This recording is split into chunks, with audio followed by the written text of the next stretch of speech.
Assalamualaikum warahmatullahi wabarakatuh. Hamdan syukuralillah, salatu wassalaman ala rasulillah, Sayyidina Muhammad ibn Abdillah, amma ba'du.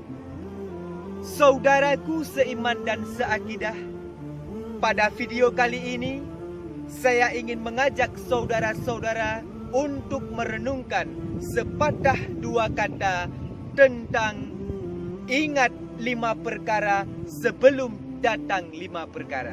Di dalam kehidupan ini, kita selalu diiringi oleh waktu.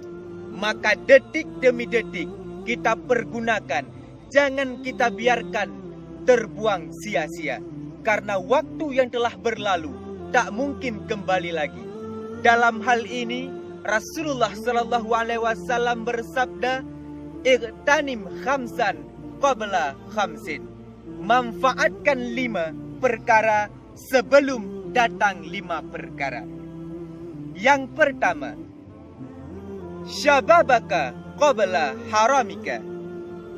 Manfaatkan usia mudamu sebelum datang masa tuamu. Karena masa muda, di mana masa kekuatan masih kental, pengingatan masih jernih, dan ingatan masih sempurna, maka masa muda akan diminta pertanggungjawaban oleh Allah Subhanahu wa Ta'ala. Kita pergunakan kemana akan ditanya oleh Allah Subhanahu wa Ta'ala. Kita habiskan masa muda kita untuk apa pun akan ditanya oleh Allah Subhanahu wa Ta'ala. Maka pergunakan masa mudamu sebelum datang masa tua. Yang kedua, wasihatika qabla saqamika. Ingatlah masa sehatmu sebelum datang masa sakit. Maka nikmat sehat baru terasa ketika kita mengalami sakit.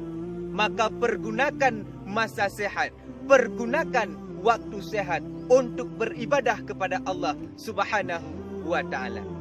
Dan yang ketiga, wa ghinaka qabla fakrika.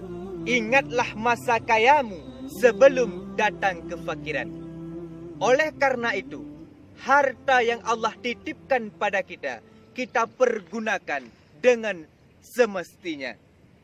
Kekayaan yang kita miliki bukan berarti Allah sudah memuliakan kita. Belum tentu dengan harta kita mulia. Boleh jadi harta yang Allah titipkan pada kita hari ini merupakan musibah besar dan satu cobaan. Oleh karena demikian, ingatlah masa kaya. Artinya, pergunakan harta kita pada tempat yang diridha oleh Allah Subhanahu wa Ta'ala. Karena harta salah satu penyebab kita celaka.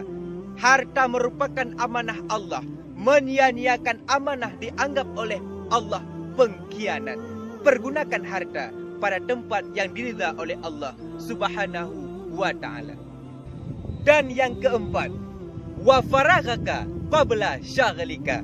Pergunakan waktu luangmu sebelum datang masa sempit. Selagi masih ada kesempatan, selagi masih ada peluang untuk beribadah kepada Allah Subhanahu wa Ta'ala, selagi masih ada peluang untuk berbuat kebajikan, kenapa harus ditunda? Karena kesempatan yang Allah berikan kepada kita hari ini belum tentu kesempatan tersebut datang kedua kalinya. Dan yang kelima, wahayataka qabla mautika.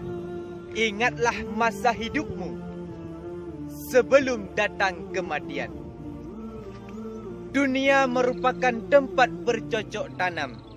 Maka pandai-pandailah dalam mempergunakan kesempatan hidup dalam dunia ini. Jangan biarkan kesibukan dunia menghalang-halangi kesibukan akhiratmu. Kesenangan di dunia bersifat sementara. Kesenangan akhirat bersifat abadi. Maka pergunakan kesempatan hidup dalam dunia ini sebelum datangnya kematian. Saudaraku seiman dan seakidah, inilah 5 perkara sebelum datang 5 perkara yang lain. Pergunakan kesempatan 5 perkara ini sebelum datang 5 perkara yang lain.